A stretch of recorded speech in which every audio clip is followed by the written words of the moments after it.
Une cuite dans le Mbam et Kim, la partie de sorcellerie à ciel ouvert. 3 jeunes adolescentes passent aux aveux au cours d'une séance d'exorcisme public. Ces filles ont reconnu leur implication dans la mort de certaines personnes de leur entourage. En plus, elles avouent avoir consommé et fait consommer de la chair humaine. Précision, Paul Alain, Abena. Dans cette case anodine au centre-ville de Ntui se joue un mélodrame bouleversant. Sur les planches de cette lugubre représentation, 4 personnages principaux et parmi eux, un metteur en scène et 3 acteurs féminins à la mine insoupçonnable. Le metteur en scène, c'est cet homme trapu, expert dit-on dans les désenvoûtements. Le trio d'actrices peut entrer en scène. Acte premier, identification.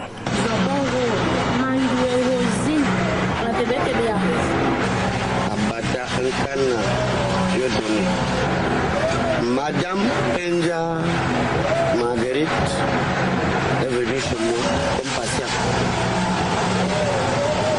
Je suis donc allé chez elle. On a travaillé. La première sorcière que j'ai attrapée.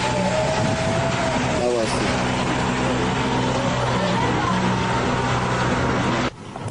Dans ce bel équipage, les rôles sont parfaitement répartis. Un petit groupe organisé ensemble. La directrice, et c'est elle qui a initié les deux. Une directrice qui n'a pas usurpé son titre manifestement et qui retrace avec une froideur stupéfiante le processus initiatique qui lui aura permis d'intégrer l'univers des ténèbres. Une fois, ma mère m'avait envoyé à l'eau d'aller puiser avec un bidon de 5 litres à moi. J'étais arrivé là-bas à la source, avait trouvé les gens, avait demandé les gens de me donner l'eau dans le bidon, ils avaient refusé.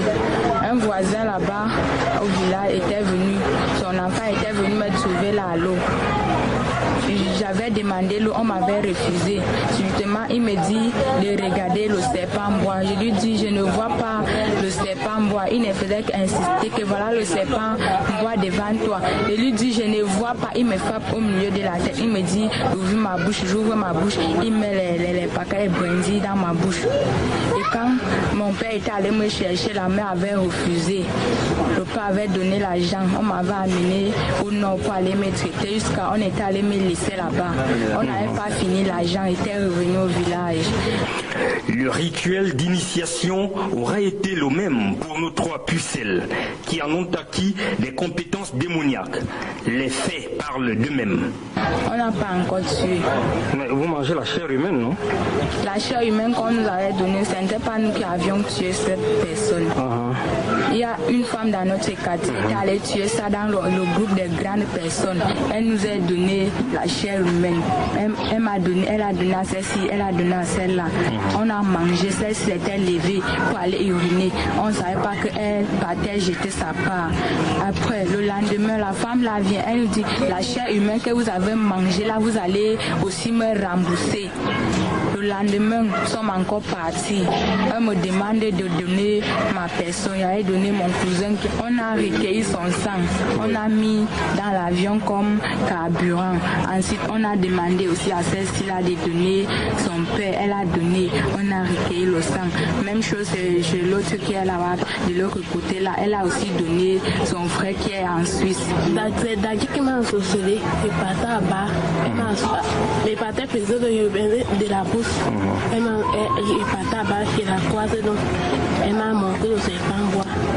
Le savoir-faire des fillettes les a progressivement hissées vers les cimes de la hiérarchie du mal, puisqu'elles se sont spécialisées dans la consommation de la chair humaine. En voici d'ailleurs quelques réserves qu'elles ont eu la sagesse de faire en prévision des jours mauvais. Dans la foule, quelques victimes en sursis sont pris de panique. Cet homme est le géniteur de l'une des sorcières. Sa fille l'aurait déjà livré, mais il est récupérable. Ces anneaux, prélevés d'une herbe spéciale et qui lui ont été accolés par sa propre fille, constituent les premières marques de sa délivrance virtuelle. Toutefois, d'autres noms figurent sur la liste macabre que brandit le traitant, parmi lesquels cette fille dont les jours seraient comptés. Les jeunes sorcières présumées entonnent néanmoins en chœur le cantique de la délivrance pour leur propre compte, une délivrance présentée par le guérisseur exorciste comme parfaitement envisageable. Je veux les délivrer jusqu'à leur famille. Mais il y a un problème, qui est le suivant. Je veux la présidente. J'ai besoin du pouvoir gouvernemental.